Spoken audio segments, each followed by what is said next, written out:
What is up, you lovely listener? Welcome to another episode of Oversharing. As always, I am super pumped to have our guest on today. She's actually a serial entrepreneur with over 27 years of experience in the health and wellness industry. And she started her first business at only 18 years old with her beach-inspired clothing shop, Vacation Sportswear. And since then, she's co-founded five companies, including the Nail Lounge, Orange County's only award-winning nail salon. She's also the author of Biz Etiquette, a small but mighty book for entrepreneurs who want to be more classy. Her work in the industry has led to multiple publication features in USA Today, OC Parenting, Women's Health, and more. And today, she's actually the managing director and CEO of the popular indoor cycling studio, GritCycle. But before I speak too much, let's allow Cassie Piasecki to overshare. How you doing, Cassie? I'm so ready to overshare. And people said that I was echoey on Instagram Live, so I'm actually holding it off to the side. So I had it resting up on my computer. They got to deal with it. You know, we're doing everything we can to get this content out. So there we go. Well, thanks for having me back again. I think I replied back to your email yesterday saying that I was looking forward to doing something normal. And recording a podcast feels normal to me in this not normal world that we're in right now. Yeah, absolutely. So you mentioned that your daughter is actually in New York, which is getting hit super hard. Your husband's up in NorCal, right? Yeah. So are you just at home alone right now? I am at GritCycle alone. Mikhail, we do not tell people that we're home alone. Sorry, I forgot that. Let me let people know that is along with your address. My husband's coming home tonight along with his gun. He's coming home tonight. But yeah, my daughter lives in the belly of the beast right now in Manhattan. She's holed up in her first floor apartment. That was something that I realized I was so happy that she didn't have to get into an elevator. And so she is in New York, and my husband's a physician, and we have offices here in Southern California and in Northern California. So I said nobody needs a hero right now, but he got on the airplane on Wednesday and went up there to see his patients, and he's coming back tonight. That's amazing. That sounds like a very Iron Man moment. Like, nobody needs a hero right now, Tony. Just stay back. No one needs a hero right now. Yeah. You should stay back. Yeah, be taking care of ourselves, right? So to the listener who might not know you yet, or the viewer who might not know you yet, can you give us a little bit of a background on how you got to where you are today? Absolutely. So I think you said I was a serial entrepreneur, which is exactly what I am. You and I have talked before. I think I did my first entrepreneurial thing when I was about 10 years old, and kind of went through the whole life cycle of entrepreneur, from having brick and mortar stores starting at 18 to service industry businesses, brick and mortar with a nail salon in Orange County. I've had a couple different clothing stores. I said my husband's a physician. I help. Doctors should always just be practicing doctors. They shouldn't be business owners. So to this day, still run my husband's medical practice. I've had online businesses. I've kind of dipped my finger and toe into as probably too many businesses, but all throughout my journey, fitness has always been the mainstay. Fitness and entrepreneurialism are my top two passions, and interwoven through all of the entrepreneurial endeavors were some element of fitness, whether it was at the nail salon that was in Newport Beach. I taught fitness at the same time, and it was important for me to keep teaching because the people that were coming to my classes were the people who were my clients. And so I always kept up my fitness journey, even while I was opening businesses and selling businesses. And in 2013, after I retired supposedly from teaching any more fitness, GritCycle opened up a few blocks from my house. And I went there about a month after they opened, and the blue lights, where I'm kind of in blue lights right now, the overhead lights went off and the blue lights turned on.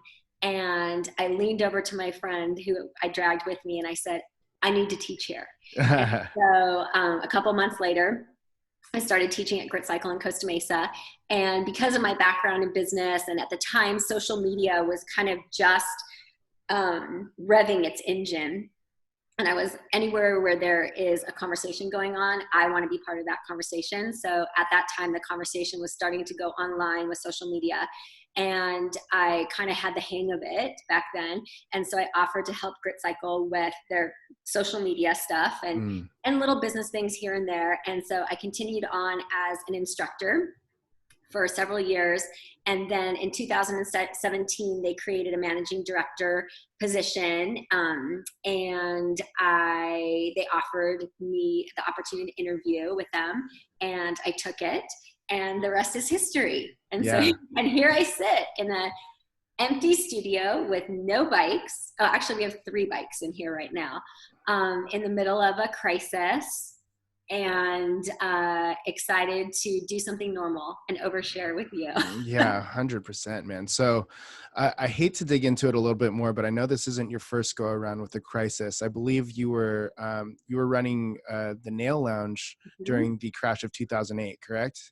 Yeah, well, I had actually sold it about 4 months before the crash. So, oh, wow. Yeah, so I didn't, that was just like a stroke of luck for me, that I was able to sell it before that crash happened. Gotcha. What were some of the adjustments that you had to make, maybe as somebody that's still had that entrepreneurial heart and entrepreneurial spirit during that time of your life? Back then, what were the adjustments that I made? Gosh, at that point, I think because my husband is a physician, through thick and thin and good and bad, people are always going to need medical care. So at that time, it was just kind of just continuing to go with the flow, and keep the medical business rolling as best as I could, because that wasn't going anywhere. Yeah. And so I would venture to say, at that particular downturn in business and in history, I didn't feel it nearly as much as obviously what we're feeling now. And it was more of a blip on my radar. Wow. Mostly because of what my husband's business was at the time. It feels like it was just yesterday, huh? I feel like, before all of this bullshit has been going on, we were still talking about 2008 as if we haven't recovered from it yet, which I know in a lot of cases we haven't.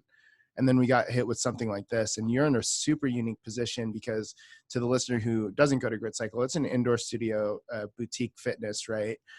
So you have to be with people, you're touching people, or not people, but you're touching bikes, so on and so forth. Yeah. And I remember seeing the emails come through. I think it was even the same day where it was like, we're going to reduce the size of the classes. I was like, all right, cool, that makes sense. And then like an hour later, it was like, we're closing down the classes.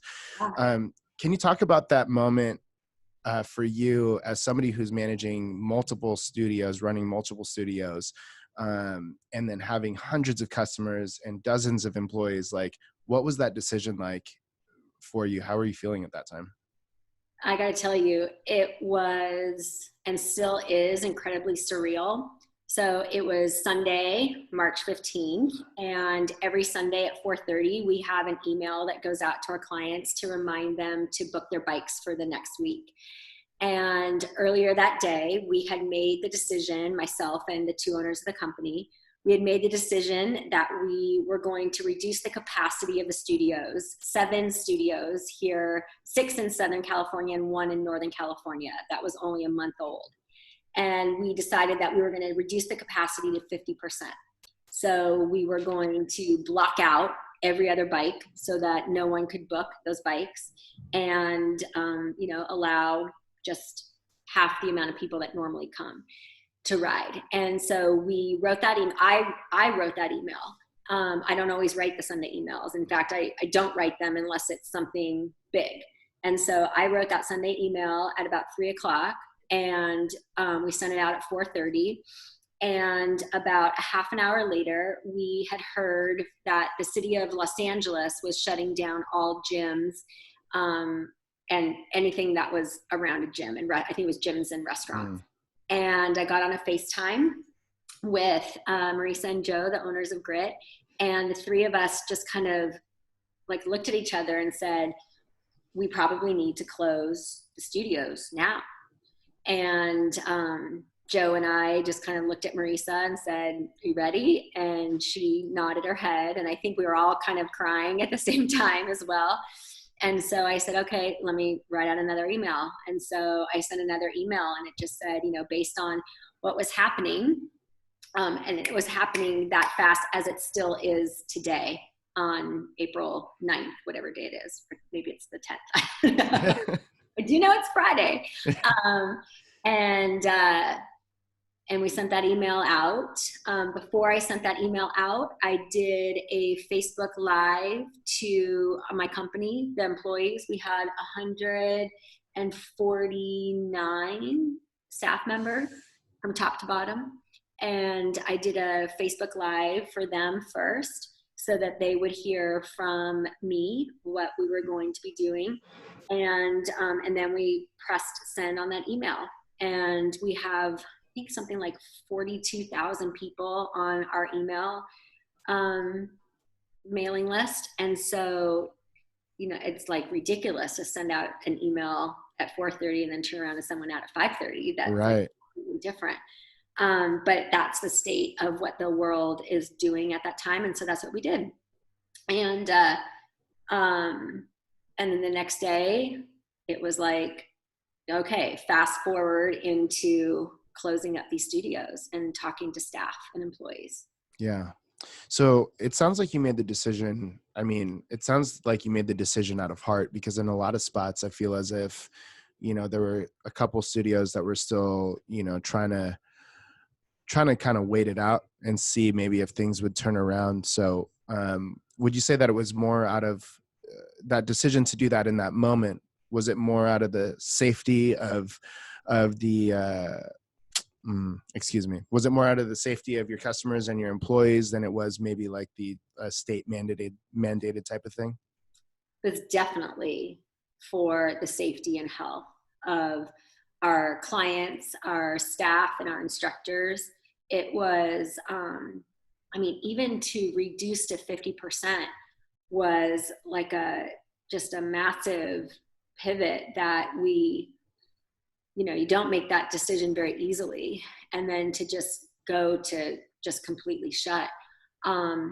We knew that it was probably just a matter of time. And we were, like you said, just trying. I remember that because that was on Sunday. That Friday, we were running around like bats out of hell trying to get, the latest technology for sanitation and, switching up what we were cleaning the bikes with. Like we were going to just all ends of the earth to try to scramble and just like make it work. And it was literally like that last moment where we just said, you know what, like we just got to look at the bigger picture, and it's to keep everybody as safe as possible. Yeah, it's amazing. I love the fact that you did that. You can definitely tell like that there's a lot of heart behind that decision. I know that the community that you've built within GritCycle, not just for the employees, but also the clients and the riders and the customers as well, is something that's super tight. And what's rad is seeing everybody still come together. Like I can't turn on Instagram without seeing somebody doing a virtual class. So can you talk a little bit about maybe some of the strategies behind doing a virtual class, and what are some of the things that you had to put into place? It seems like you got it done in like a couple days, maybe a week's tops. So it was, I'll back up. So we closed the studios on Sunday. On Monday, Tuesday, and Wednesday, we really needed to like close up the studios, meaning every studio manager needed to go into their studio and shut everything down, lock everything up, put things away, try to make the studios as safe and secure as they could be, because we didn't know when we would be able to reopen. We needed to move quickly with our staff and our instructors. We wanted to make sure that they were taken care of. So lots of phone calls about, filing for unemployment, just a ton of HR stuff.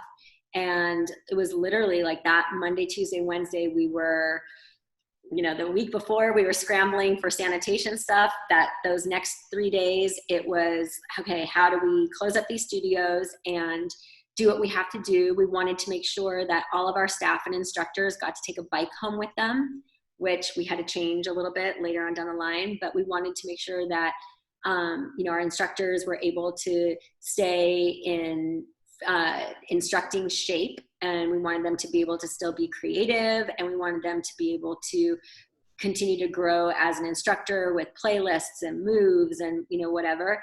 And we wanted our staff to be able to move on their bikes as well. And so in those first 3 days, it was all about that, just taking care of the staff, taking care of the studios, having difficult conversations with all employees on lots of different levels. And that is extraordinarily emotionally hard to do, and takes a lot out of you. And that's where my head was. My head was close up the studios, take care of the staff and instructors, and make sure everybody knows what direction they're supposed to go from here. And I wasn't being creative. I wasn't thinking about the next step. I wasn't thinking about the pivot. I wasn't thinking about innovation. I was down from 149 staff members to 4, including myself. And we were all scrambling to do just that. And that was our number one priority. And then sometime around Wednesday afternoon was like, okay, we got to pivot.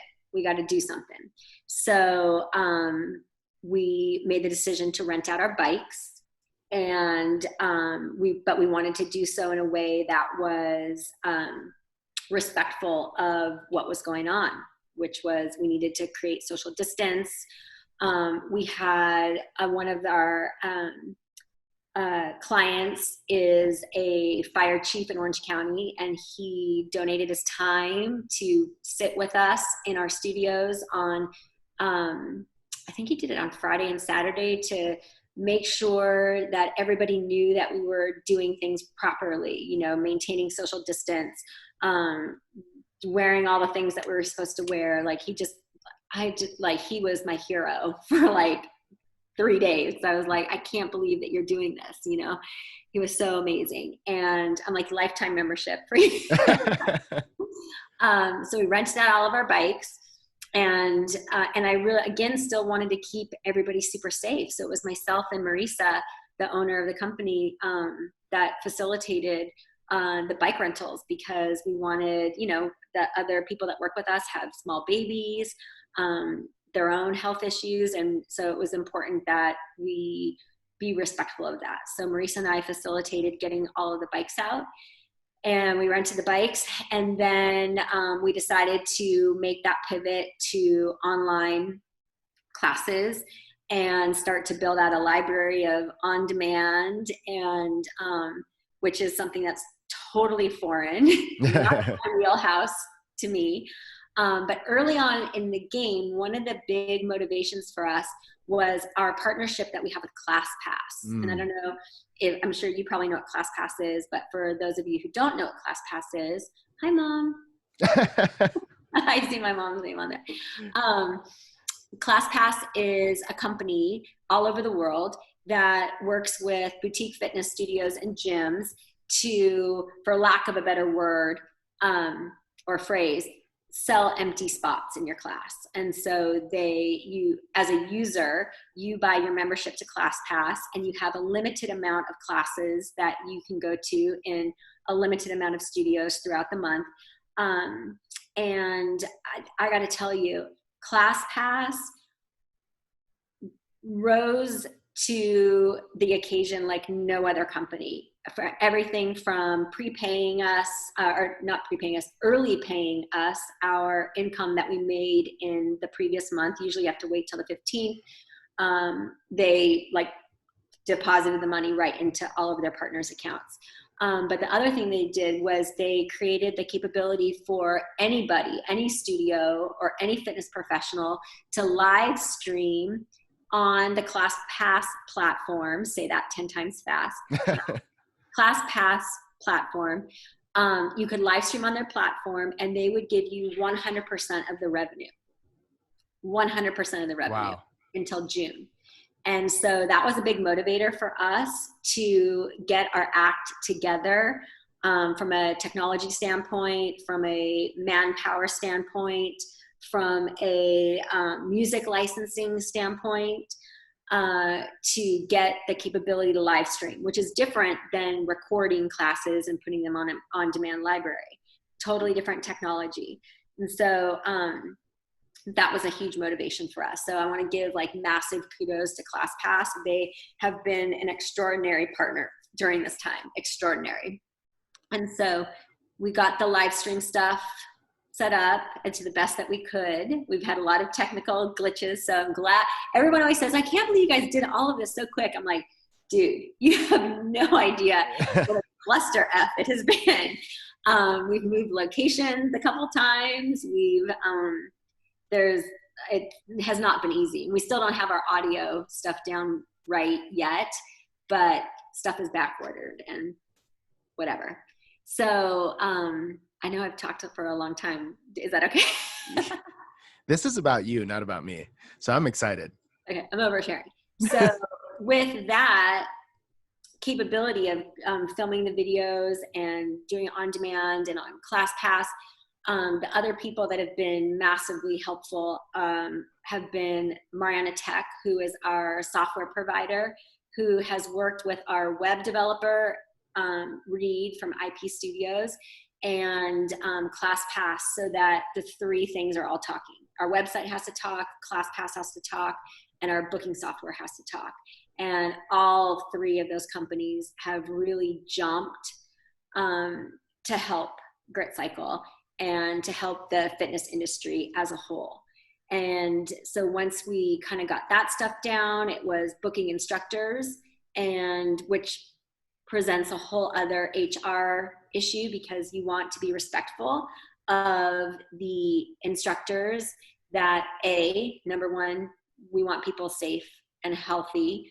But two, if they've been furloughed and they're, coming in to teach a class and getting paid, we want to make sure that we're doing everything to be respectful of their position, to be able to get unemployment. And so there's been HR stuff around that.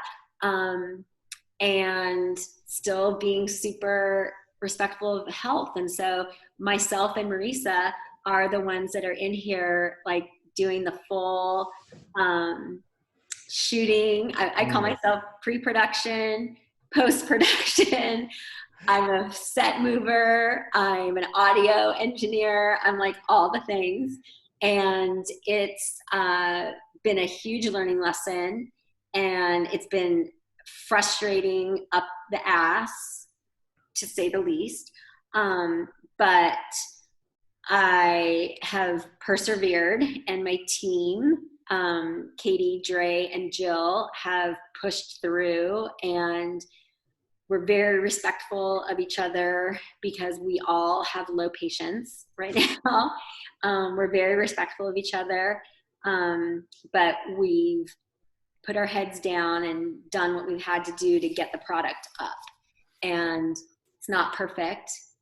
There's lots of room for improvement, but it's up, and people are riding, and people are being healthy and keeping up their endorphins. And I think most importantly, we're continuing to serve our community as best as we can to uphold our brand, so that the minute we open up, that people will be knocking on our doors to come back in.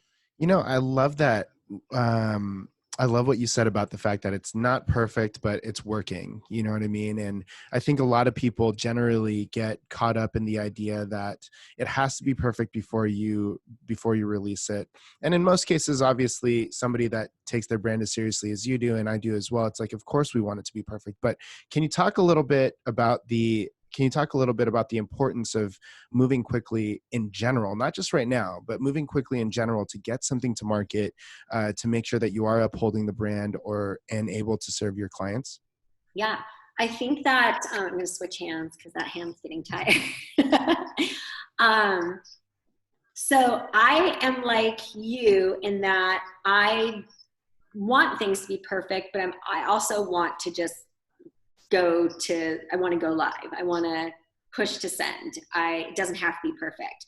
However, the larger the company gets, the less forgiving people are, whether it's staff, instructors, or clients, the less forgiving they are if it's not perfect. And so I don't know if that's just a numbers game, and the bigger the company gets, the more people that have an opinion, or if it's the bigger a company gets, the higher the expectations are for the company. And I think it's probably the latter. And that's something that in the last year has become more apparent to me, and it has forced me to slow down a little bit so that things are a little bit closer to perfect. I have people that work on my team who are way more on that we got to make it perfect side than, and I'm far on the other side where I'm like, no, just go, just go, just go. And so in this particular situation that we're in right now, we've kind of just had to let, hi Bree, we've kind of just had to let everything go and just say, F it, just go. Just press play, just go. It doesn't matter. We'll fix it later, or it's not perfect. Who cares? Just put it up. And right now, the majority of people are way more forgiving if it's not perfect, but there's still a few that, you know, their expectations are still high. So that's something that we definitely struggle with. Yeah.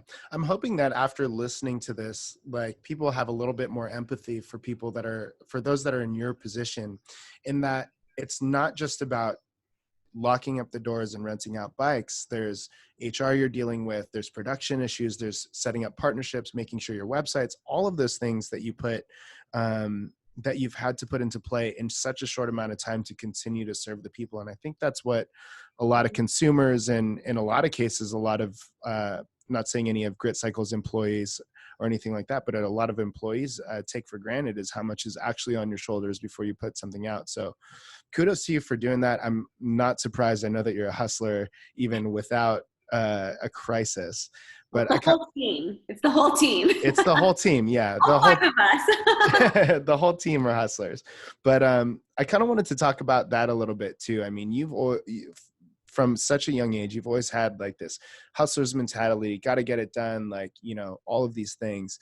Can you talk a little bit about how the preparation for you has kind of led you to be in a place where you can respond quickly? Like, what were you doing before all of this bullshit happened, just on a mental level, on a physical level, so that when you were here, you were already prepared? I'm glad it looks like I was prepared. I think you were, at least from a mental standpoint, right? I've had a lot of conversations with myself in the last 3.5 weeks. So prior to this, I am very regimented in my routines that allow me to have the energy that I do, and the stamina that I do, and the creativity that I do, and the patience that I do. Very regimented. You know, a strict wake up time, a strict morning practice, a strict exercise routine, a strict spiritual routine. And in the last 3.5 weeks, almost 4 weeks, all of that is gone. Not all of it. I still have my strict wake up time. I still have my strict workout routine, but my patience level is almost non-existent. Mm-hmm. And my creativity has really fallen by the wayside. And that's been really, really, really hard for me, because it's very easy to go to a really low place. And things that bring me to a low place are comments on social media, watching people on social media live their best life while I'm not sleeping, walking in sometimes to an empty studio, and it's just hard to see that. Having a conversation with a staff member who is having a hard time because they're not getting the unemployment check yet, or they rented out a place and they're supposed to move in next month. So there's a lot of things that are bringing me down, and I don't necessarily have the mental wherewithal or energy to always elevate. And plus the weather freaking sucks right now outside. If I could be in a bikini right now, and all things would be different. Same here. I'm upset I can't put on a bikini. I know, right? So I've had the first couple of weeks, I was kind of just like in a fight or flight mode, and mainlining Diet Coke and gummy bears. And a lot of resentment, a lot of anger, a lot of, I didn't lack motivation, but I was just like most people, just like in a really crappy place. Yeah. And then in the last week or so, I've had a lot of conversations with myself. And I think I tweeted something, I think you saw it the other day, where like it was something like, you can be miserable or you can be happy. It takes the same amount of energy. And I listened to a couple podcasts about immunity, and I was reminded about the importance of leveling out stress, the importance of sleep, which sleep hasn't gotten better yet, but that's okay. But I you know, that like when all this went down, I think like on the second day, I looked at my husband and I was crying. And this is not good for my immune system either. And he just like burst into tears, or burst into laughter as I'm bursting into tears. But things like my immune system are like in my top 10.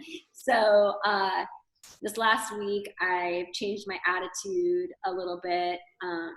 I'm so far from perfect. It's not even funny. And I needed a massive attitude adjustment. The only person that could do that was me.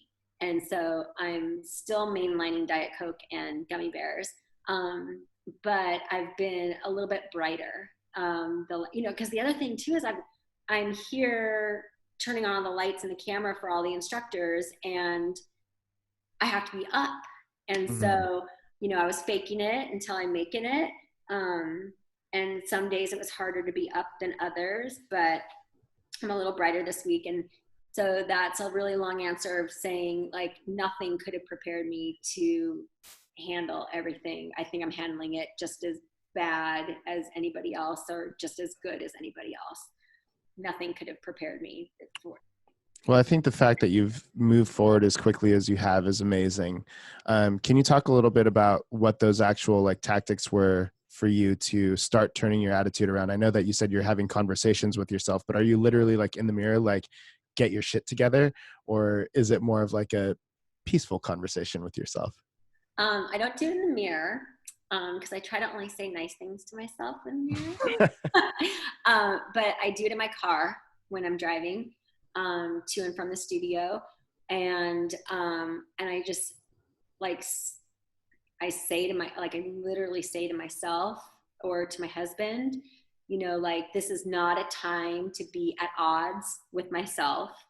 This is not a time to be at odds with my husband or my friends or anything.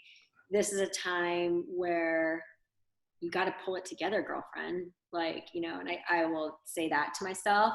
I listened to Joe Dispenza. I'm sure I'm saying his name wrong, but he is someone who talks a little bit more on a spiritual level about energy and about immunity and, stress and sleep and how that plays into your immune system. I mean, we're all trying not to get sick, but yet at the same time, we're all highly stressed out and not sleeping and not eating right and, whatever. And so you're just backfiring yourself. So I say those things to myself. And then I listen to our friend, Gary Vaynerchuk. And one thing that Gary taught me several years ago, and I think we might've talked about this before, is like, I know that I'll always be okay because he's taught me like I can be like super scrappy and go flip Louis Vuitton bags and I'll be just fine. It's not what I want to do, but I could do it if I had to. And so I've been doubling down on my Gary V tea so that I can be reminded of that. And that kind of lifts me back up too. Yeah, I think that's heavy, like just getting back to a place where you remember where you got through a hard time or what you've built. It's like you've been through tough stuff before, you can do it again, right? So I love that. And I love how real you are about this too, because it's really easy for somebody, it's really easy for people to put on a facade of everything's okay. But I think it's important for people to understand that it's okay to not be okay. And sometimes it is a struggle. Yep. Not So, okay. so you've made a ton of changes to Grit. You have this on-demand platform. Do you see that maybe this could be something that you're offering to people after all of this? Yes. I'm actually sitting in our Huntington Beach studio, and out the door over there is a small little separate room that we set up originally as a training room where we could do training of new instructors. And I see that now as someplace I can set up as an online classroom for on-demand videos. So yes, this is something we're all gonna be Peloton all said and done. But yeah, the response has been really amazing, and I love seeing people from all over the world taking classes with us, and that's amazing. And so it is definitely something that we're going to continue to do. We're just going to do it better and not so rushed. Yeah, that's right. Because I remember you saying one time that you had a ton of followers from just the indoor cycling community, not necessarily just customers, right? So now those people actually get to experience GritCycle with you. Yeah, for sure. For sure. It's like we do every Monday through Friday at noon. We've been going live on Instagram to do a 30-minute class. And at the end, I always encourage people to tell us where they're from. And it was people today, there was someone from Alaska, there was someone in Cancun. I mean, like, that's just like amazing. And Yeah. you start to see like where a fan base might be, and then there's where you open up your next studio. So it's cool, and it is something that we're going to definitely continue to do.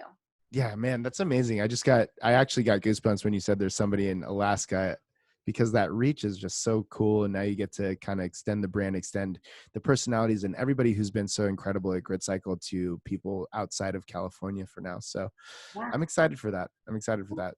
So outside of the, outside of the on-demand classes, have you had time to create maybe a new vision for GritCycle once we can get back in the studio?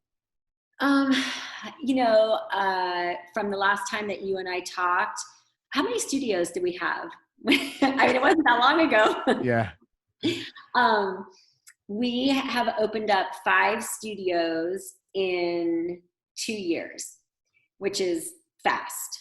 And one of them was in Northern California. So, and it had just, like I said, just opened like a month before all of this happened.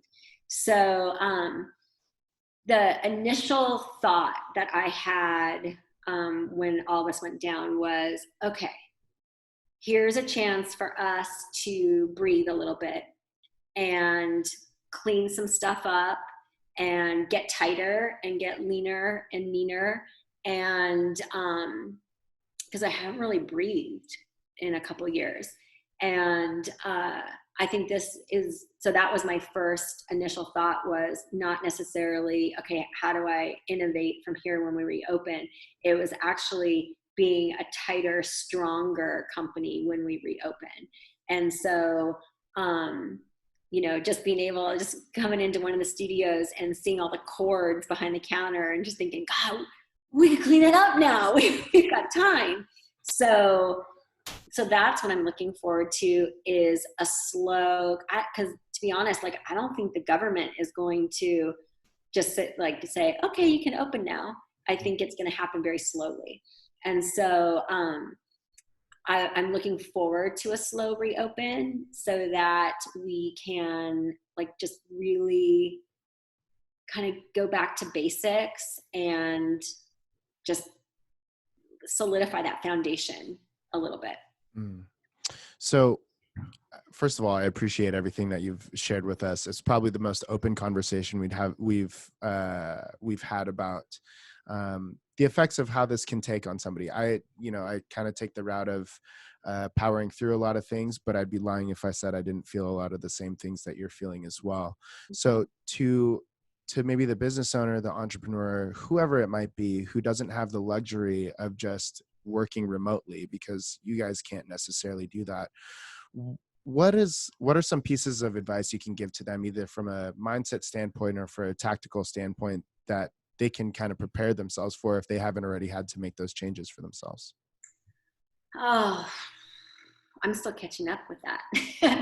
I think when I went and I said that I had a very regimented practice of my own personally, I think that it is way too easy to let some of those routines and practices go by the wayside because you don't have a place to go, or you don't have that meeting, or all of those emails that you normally wake up to.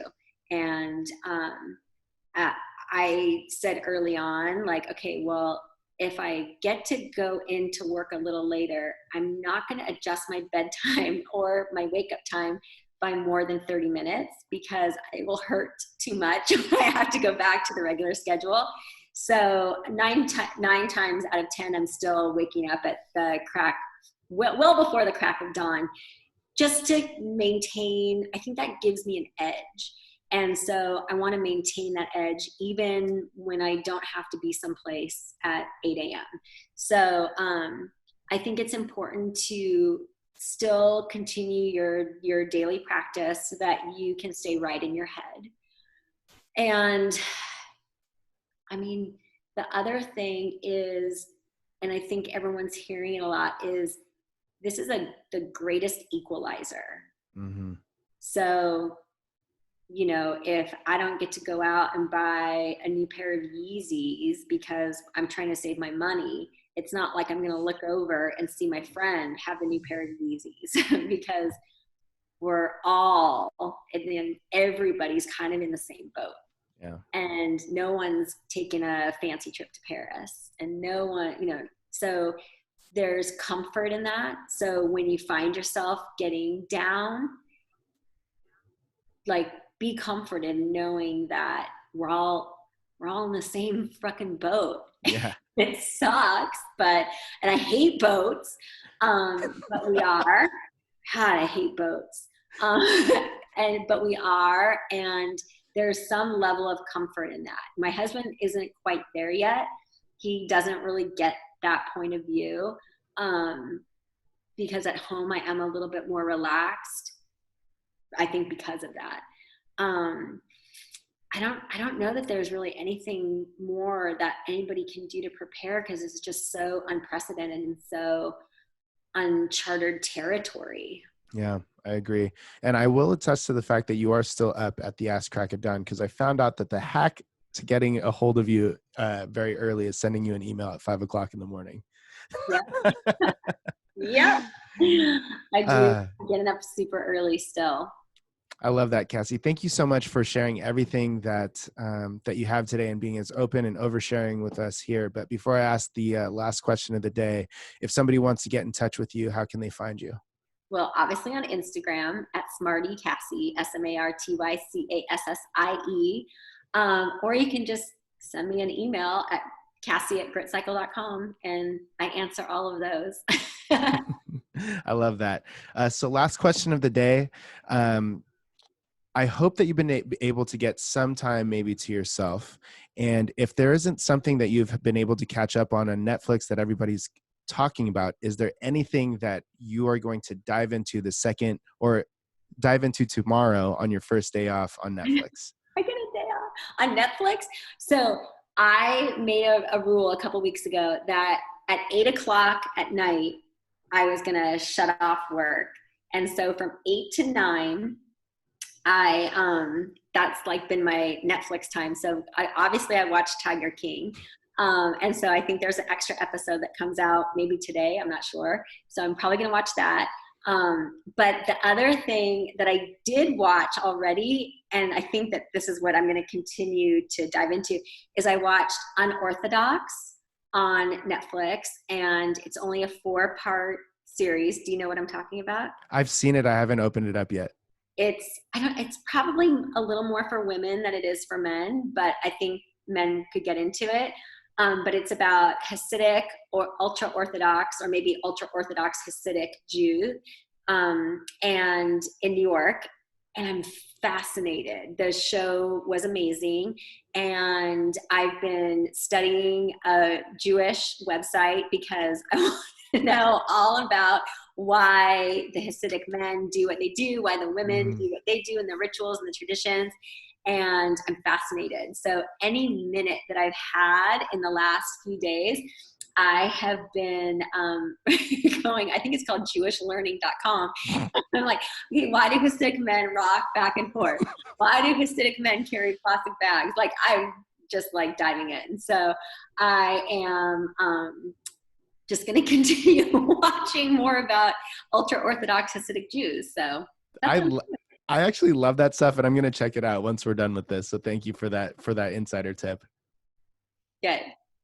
To the listener, thank you so much for your time and attention. We really appreciate it. If you loved it, we would dig a 5-star review. If you didn't like it that much, feel free to stick it to us, but subscribe anyway, because we're going to have a ton of incredible people just like Cassie back on the show.